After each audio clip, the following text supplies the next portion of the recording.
Welcome back to another video about trauma bonding.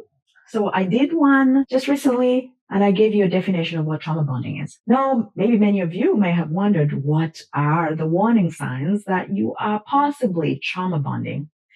I'm really excited because as you can see today, I'm wearing my Amani Roots t-shirt. I recently got them for a fundraiser.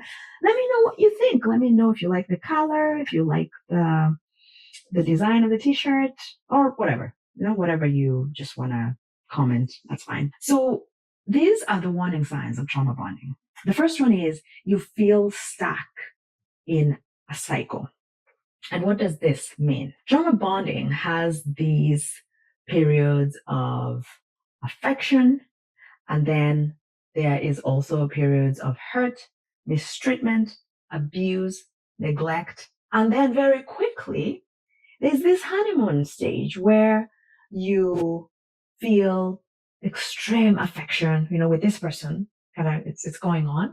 And then when they've hurt you, you're now starting to hear them say they are sorry. So there's periods of apologies.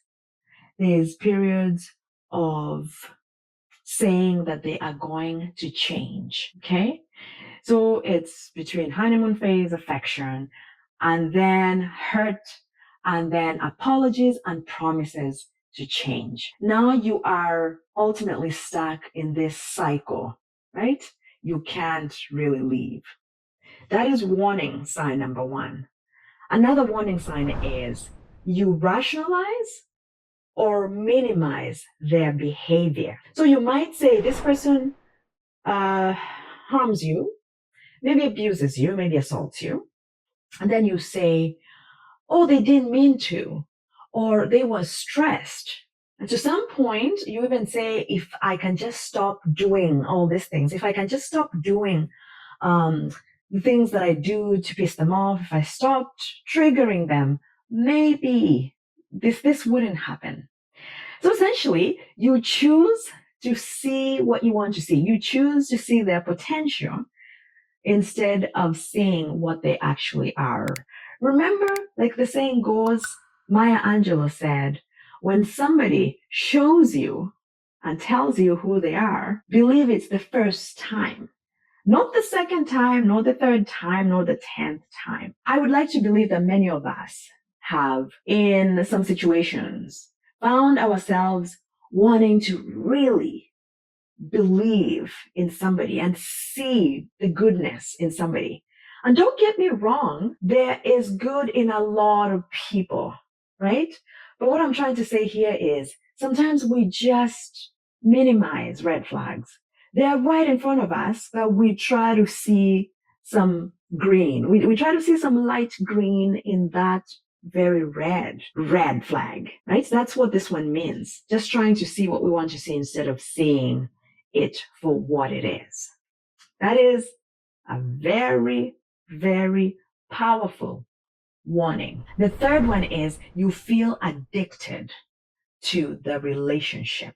And what does this look like? So this is when, even though this person is causing you harm, you still are seeking, you can't leave, remember? Then you are in this situation where you are seeking their approval, you're seeking their reassurance, even though they have caused you harm, right?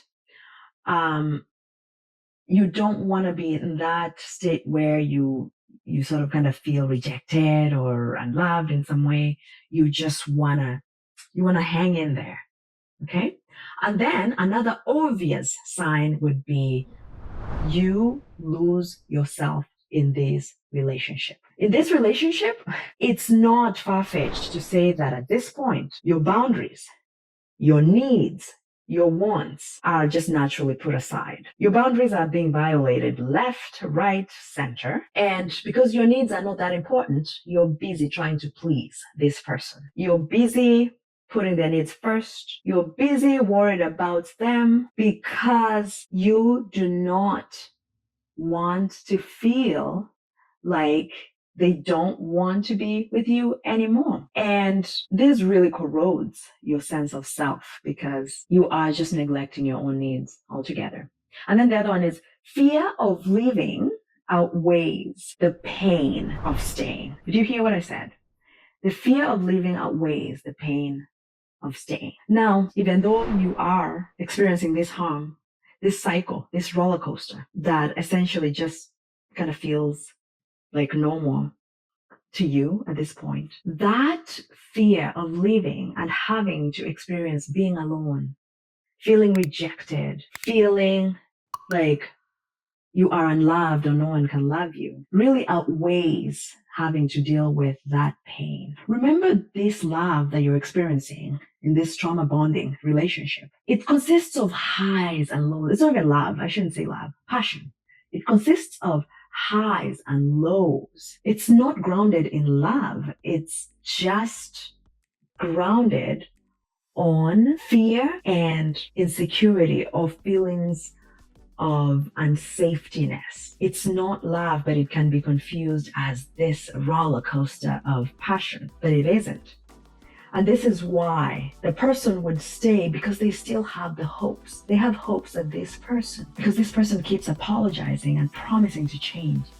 The victim has hopes that they will change, and they convince themselves that they just need to hang in there just a little bit more, and things will go back to being loving, passionate, and affectionate like they always are. Remember, they remember the good moments, the good times, and that makes them stay, even though right around that time, they may be experiencing harm from this person again. So those are the 6 warning signs that you are trauma bonding, or you are in a trauma bonding kind of a relationship or situation.